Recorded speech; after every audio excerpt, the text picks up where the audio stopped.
Anak ini dimasukkan ke sebuah sekolah yang ternyata menyimpan misteri begitu besar. Anak-anak di asrama ini mengira murid terbaik yang terpilih akan dikirim ke Tokyo karena dulu Korea dalam masa pendudukan Jepang. Tapi sebenarnya mereka semua digunakan pemimpin sekolah ini sebagai bahan eksperimen. Shizuko dibuang ibu tirinya karena dirinya menderita sakit menular dari ibu kandungnya dulu. Ia dibawa ke sebuah sekolah yang berada di pegunungan dan tidak ada bangunan lain di sana selain sekolah itu. Anak-anak di asrama itu begitu antusias melihat kedatangan murid baru di sekolah mereka. Sekolah ini dipimpin seorang wanita bernama Kato, dan seorang penjaga asrama yang begitu ketus di mana di hari pertama Shizuko ia sudah berani menamparnya. Shizuko tiba di kamarnya dan ketika melihat tempat tidurnya, ia melihat ada nama yang sama dengan namanya terpampang di sana. Salah seorang murid lain bernama Yonduk membantu Shizuko membawa alat-alatnya. Bahkan ia begitu baik kepada Shizuko dengan memberinya sebuah permen. Shizuko adalah anak yang pemalu. Ketika ia masuk ke kelas pertamanya, mereka diminta menjahit dan ia berkenalan dengan murid lain bernama Kira. Di sana juga ada murid bernama Yuka yang tidak senang dengan kehadiran Shizuko bahkan di hari pertamanya datang ke sekolah itu. Setiap malam, gadis-gadis ini diberikan sebuah makanan berbentuk bola yang harus dimakan oleh mereka. Malam itu ketika mereka semua tidur, Kira membangunkan Shizuko untuk ikut bersamanya. Ia dibawa menemui anak-anak murid lain dan ada Yuka di sana. Yuka ternyata mencoba membuli Shizuko dengan melemparkannya sebuah kelereng. Tiba-tiba penyakit Shizuko kambuh dan ia batuk-batuk sampai mengeluarkan bercak merah. Kemudian Yonduk keluar dan meminta mereka semua untuk bubar dari sana. Yuka tidak senang melihat sifat Yonduk yang membela Shizuko. Esoknya, Shizuko dibawa menemui kepala sekolah dan Ibu Keto akan memberikannya obat untuk menyembuhkan penyakitnya. Jadilah kini Shizuko akan rutin diinfus sebuah obat untuk penyakitnya. Tiba-tiba saja seorang perempuan mencoba mengikuti Shizuko. Ketika Shizuko menemuinya, itu ternyata adalah Kira. Kira tiba-tiba menceritakan kepada Shizuko bahwa sebenarnya dulu ada murid lain bernama sama dengan Shizuko. Namun tiba-tiba ia menghilang tanpa kabar dan kepala sekolah bilang ia dibawa pulang karena kondisinya semakin buruk. Ketika Shizuko kembali ke kamarnya, Yonduk mengajak Shizuko untuk ikut bersamanya. Ia kemudian membawa Shizuko ke sebuah ruang bawah tanah dan kemudian ia memberikan diari yang bisa dipakai Shizuko. Yang ternyata itu adalah milik Shizuko yang dulu pernah ada di asrama itu. Di pelajaran olahraga esoknya, mereka mengambil nilai lompat jauh di mana Shizuko yang penyakitan tidak mampu melompat karena sesak nafas. Hari itu tibalah saatnya mereka makan bersama dipimpin oleh capsek mereka. Tapi sebelum makan, mereka harus mengkonsumsi sebuah obat. Shizuko mencoba menanyakan kepada Kira bagaimana Shizuko yang dulu apakah ia baik. Tapi tiba-tiba pertanyaan Shizuko ternyata membuat Kira marah dan kemudian mengamuk menyerang Shizuko. Ia kemudian mencekik Shizuko sampai tidak bisa bernafas. Untunglah Yonduk datang menyelamatkan Shizuko darinya. Tapi setelah itu tiba-tiba Kira mengejang dan kemudian mengeluarkan busa putih dari mulutnya. Shizuko akhirnya dibawa lagi untuk diinfus. Kemudian ia bertemu dengan Kira di sana. Tapi anehnya di sini, Kira terlihat baik-baik saja dan seperti tidak terjadi apapun sebelumnya. Mereka melihat Yonduk yang sedang lari di lapangan. Kemudian Kira berkata bahwa mereka semua yakin Yuka dan Yonduk lah yang nantinya akan kirim ke Tokyo.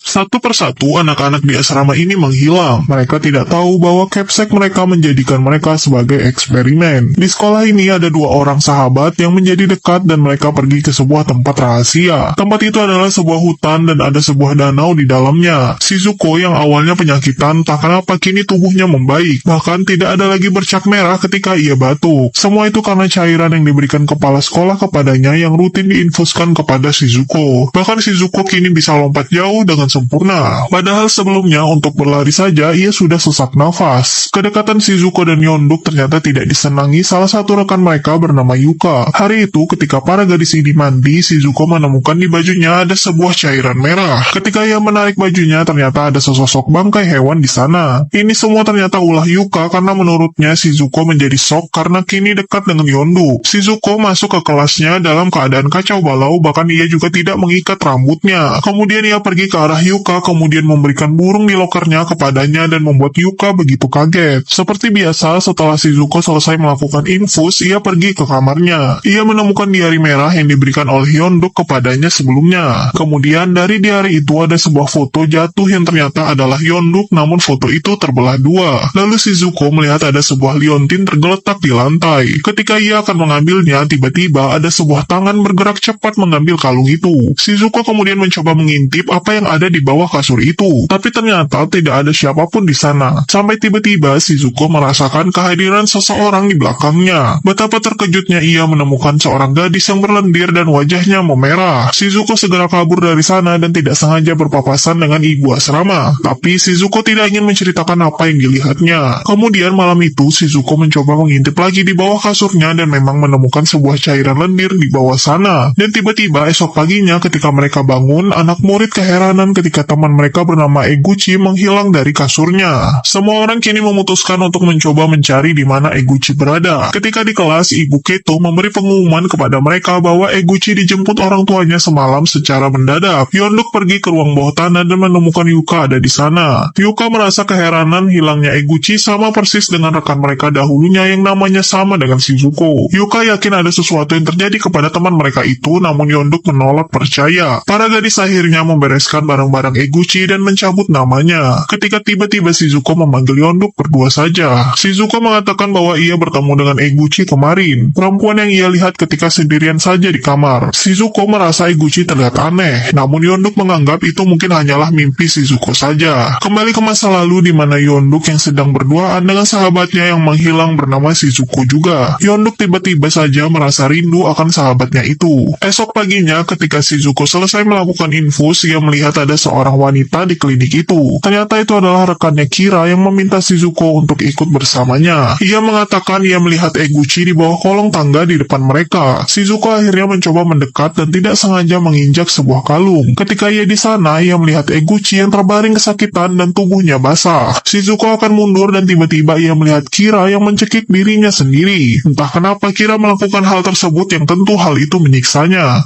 Wanita ini dikagetkan temannya yang tiba-tiba mencekik dirinya sendiri. Temannya tidak mau melepaskan tangannya dan akhirnya gadis ini berlari untuk mencari bantuan. Tapi ketika ia kembali bersama penjaga asrama, temannya itu sudah menghilang dari sana. Apakah yang terjadi sebenarnya? Shizuko mendapati keanehan di mana ia menemukan temannya Eguchi yang badannya basah berlendir. Esoknya Eguchi kemudian menghilang dan kepala sekolah bilang ia dijemput orang tuanya. Kemudian setelah ia mendapati temannya Kira mencekik dirinya sendiri, tiba-tiba kepala sekolah berkata kepada Shizuko bahwa Kira juga akhirnya dipulangkan. Hari itu ketika Shizuko sedang diinfus, penyakitnya tiba-tiba kambuh lagi. Kemudian ia menemui sahabatnya Yonduk di lapangan sekolah mereka. Shizuko tiba-tiba menunjukkan kepada Yonduk apa yang dirasakan tubuhnya. Shizuko tiba-tiba berlari dengan kencang untuk melakukan lompat tinggi. Kemudian badan Shizuko melayang, bahkan ia mendarat jauh dari kotak pendaratan. Yonduk yang melihatnya mulai menginterogasi Shizuko apa yang terjadi padanya kenapa dirinya bisa melakukan hal di luar nalar itu. Tapi Shizuko pun juga tidak tahu apa yang terjadi dengannya. Ia mengeluhkan dadanya terasa panas kepada Yonduk yang mengingatkan Yonduk sebuah kenangan lama. Esoknya Shizuko pergi sendirian ke hutan untuk melihat danau. Tiba-tiba ada tangan yang menarik Shizuko masuk ke dalam danau itu. Di dalam danau itu Shizuko melihat ada banyak tubuh perempuan berdiri di depannya dan ia melihat dirinya sendiri di sana.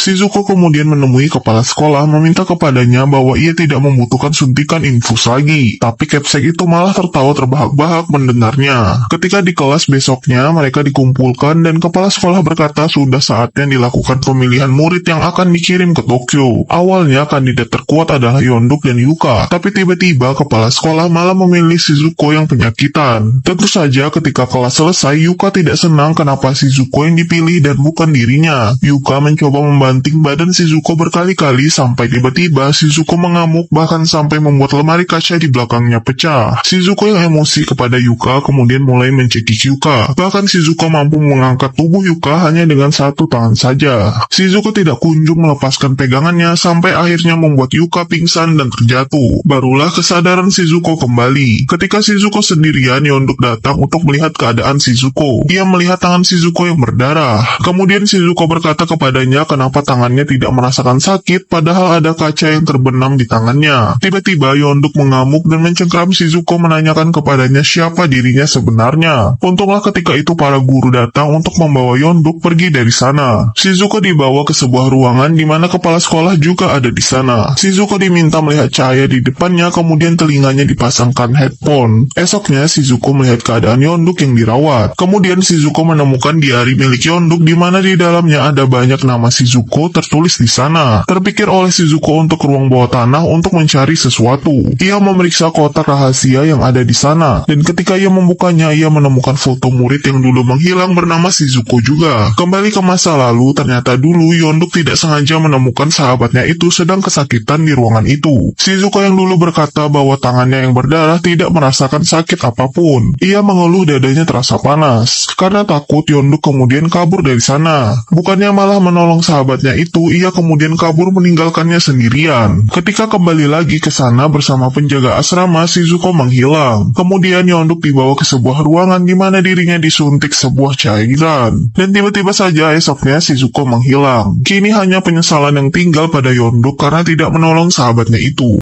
Wanita ini ternyata memiliki kekuatan super setelah sebelumnya kepala sekolahnya selalu memberikannya cairan infus yang katanya adalah obat untuk penyakitnya. Ia juga menemukan rahasia besar di mana ternyata anak-anak yang hilang di sekolah ini ternyata dibekukan oleh kepala sekolah mereka. Kedua murid sekolah ini akhirnya tahu bahwa ternyata kepala sekolah mereka menjadikan murid-murid di sini sebagai bahan eksperimen. Shizuko dan Yonduk menemukan sebuah rekaman di mana perempuan-perempuan sebelum mereka dijadikan bahan uji coba oleh kepala sekolah mereka. Di rekaman itu terdapat wajah Shizuko sebagai anak yang terpilih. Di tempat berbeda, mereka melihat Yuka yang berada di atas pohon. Ternyata Yuka mencoba untuk melompat setelah sebelumnya ia gagal dipilih untuk berangkat ke Tokyo. Semua murid disuruh kembali ke asrama mereka. Namun Shizuko bersama Yonduk mencoba kabur masuk ke dalam hutan mencari jalan keluar. Ketika mereka sampai di ujung tebing, mereka malah menemukan asrama militer Jepang berada di sana. Tidak lama kemudian ada seseorang menjambak rambut Yonduk dan ternyata itu adalah tentara Jepang yang bertanggung jawab di asrama mereka. Namun mereka berdua melakukan perlawanan sampai akhirnya mereka berhasil kabur dari sana. Sayang sekali ketika mereka lari dari sana, Shizuko tertembak oleh pria itu. Namun Yonduk harus segera kabur dari sana walau harus meninggalkan Shizuko. Shizuko dibawa kembali ke sekolah. Kemudian Shizuko dibaringkan di sebuah lab karena kepala sekolah itu akan memeriksa tubuh Shizuko. Diam-diam ternyata Yonduk mencoba mencuri senapan yang disembunyikan kepala sekolah mereka. Yonduk akan pergi menyelamatkan sahabatnya. Penjaga asrama ternyata sedang membius murid-murid lain yang tersisa dan mereka semua dibaringkan di tempat yang sama. Ternyata ini menjadi proyek terakhir dari sekolah ini untuk eksperimen mereka. Yonduk berhasil menemukan Shizuko, namun ia penasaran akan sebuah ruang rahasia di sana. Ketika ia masuk, ia menemukan sesuatu yang membuatnya syok. Tiba-tiba ada seseorang yang memukul kepalanya, ternyata tentara Jepang itu. Di ruangan kepala sekolah, tentara Jepang itu mengumumkan kepada Ibu Capsek bahwa ia akan mengambil alih sekolah ini. Sudah banyak pasukan Jepang datang di luar sekolah mereka. Capsek kemudian bertekuk lutut memohon kepada pria ini agar dirinya tidak diberhentikan begitu saja. Yonduk baru sadar dan ternyata ia sudah diikat di dalam sebuah tabung di mana ada air mengalir.